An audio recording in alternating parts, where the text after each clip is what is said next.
Hi friends, હું છું Darshana. Welcome to Darshana's food and kitchen hub channel. આજે આપણે બનાવીશું બાળકોના મનપસંદ મમરાના લાડુ. મમરાના લાડુ બનાવવા ખૂબ જ સહેલા છે. બસ તેમાં ગોળનો પાયો કેવી રીતે કરવો એ જોવાનું, અને ઉપરથી ગઈ મમરાના લાડુ ક્રિસ્પી લાગે અને ખાવામાં એકદમ સોફ્ટ લાગે એ રીતે આપણે મમરાના લાડુ બનાવીશું.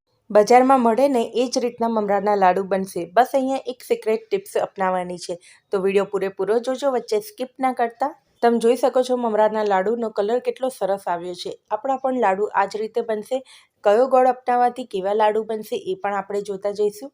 મમરાના લાડુ બનાવવા માત્ર 2 જ સામગ્રીની જરૂર છે. સૌથી પહેલા આપણે મમરાને એક કડાઈમાં રોસ્ટ કરી લઈશું. આ રોસ્ટ ના કરવા હોય તો તમે તેને તાપમાં પણ તપાવી શકો છો.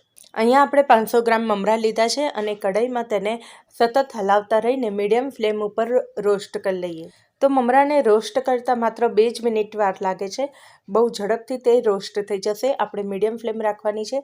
બસ હાથથી આપણે આમ તોડીએ તો સારી રીતે તૂટી જવા જોઈએ. મમરાને પકડીને આમ દબાવી જોવાનો, ભૂકો થઈ જાય તો સમજવાનું કે રોસ્ટ થઈ ગયા છે. જો તમે તાપમાં તપાવતા હોય તો એક આખો દિવસ તેને તપાવી રાખવા. આમ કરવાથી લાડુ એકદમ ક્રિસ્પી બનશે. હવે કોઈ પણ એક પેનમાં 1 ચમચી ઘી મૂકીશું અને તેમાં 250 ગ્રામ જેટલો ગોળ લઈશું. અહીંયા ગોળ છીણેલો લીધો છે અને આ દેશી ગોળ છે એ વાતનું ધ્યાન રાખવું. એટલે દેશી ગોળ હોય એટલે થોડો લાલાશ પડતો હોય. તમે કોઈ પણ ગોળ લઈ શકો છો, પણ શિયાળામાં દેશી ગોળ ખાવો ખૂબ લાભદાયક છે. તેમાં કોઈ કેમિકલ નથી હોતા, તેથી આપણે અહીંયા દેશી ગોળનો ઉપયોગ કર્યો છે. તમે જે બી ગોળ લો એને છીણીને લેવો એ ખાસ જરૂરી છે, જેથી ઝડપથી તે મેલ્ટ થઈ જાય. હાલ આપણે ગેસની ફ્લેમ મીડિયમ રાખી છે. ગોળ બરાબર મેલ્ટ થઈને ઉભરો આવે એટલે આપણે ગેસની ફ્લેમ ધીરી કરી દઈશું અને ધીરી આંચ ઉપર જ તેને પાયો થવા દેવાનો છે. 250 ગ્રામ ગોળની સામે 500 ગ્રામ મમરા લેવા એકદમ પરફેક્ટ છે, પણ આપણે મમરાને થોડા વધારે જ રોસ્ટ કરી રાખવા.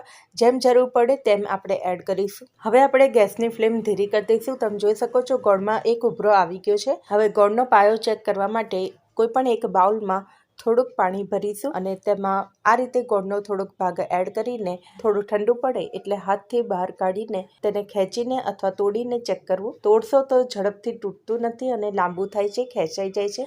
એનો મતલબ કે હજુ પાયો થયો નથી. ગોળ મેલ્ટ થાય ત્યારબાદ માત્ર 2 જ મિનિટમાં પાયો થઈ જાય છે.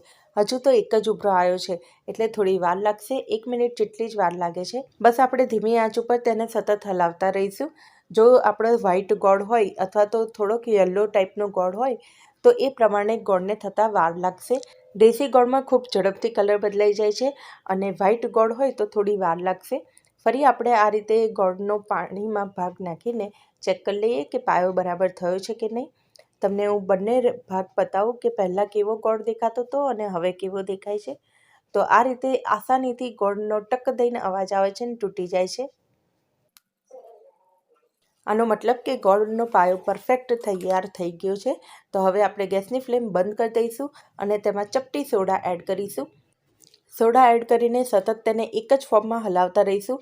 એટલે થોડો ઝાગ થયો હોય ને એ રીતનો ઉભરો આવ્યો હોય એવું થશે. અને ગોળનો કલર પણ તમે જોઈ શકો છો બદલાઈ ગયો છે. તો બરાબર સારી રીતે સોડા મિક્સ કર્યા બાદ ગરમ ગરમ હોય ત્યારે જ તેમાં મમરા એડ કરી દેવા. રોસ્ટ કરેલા મમરાને ગોળ સાથે સારી રીતે મિક્સ કરી લઈશું. તો થોડા થોડા મમરા એડ કરતા જઈશું અને મિક્સ કરતા જઈશું. મમરાના લાડુ બનાવવા માટે કોઈ પણ મોટું વાસણ લેવું, જેમ કે કઢાઈ છે, જેથી મિક્સ કરતાં સારું ફાવે. અહીંયા મેં પહેલાં ચીક્કી બનાવી હતી અને એ જ પેનની અંદર મેં મમરાના લાડુ બનાવું છું. તો થોડી વાર લાગશે, પણ ધીરે ધીરે સારી રીતે મિક્સ થઈ જશે અને બધા જ મમરા ગોળ સાથે એકદમ પરફેક્ટ કન્સિસ્ટન્સીમાં આવે એ રીતે મિક્સ કરી લઈશું. એક સરખો બધાનો કલર આવવો જોઈએ, એના માટે ગોળ સાથે મમરાને મિક્સ કરવા ખૂબ જરૂરી છે.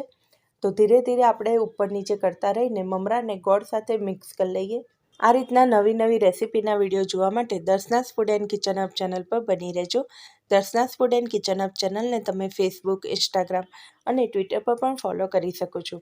આ વિડીયો તમને પસંદ આવ્યો હોય તો વિડીયોને લાઇક કરજો, શેર કરજો અને કોમેન્ટમાં તમારા અનુભવ જરૂર લખીને જણાવજો, જેથી મને નવા વિડીયો બનાવવા માટે પ્રોત્સાહન મળે છે.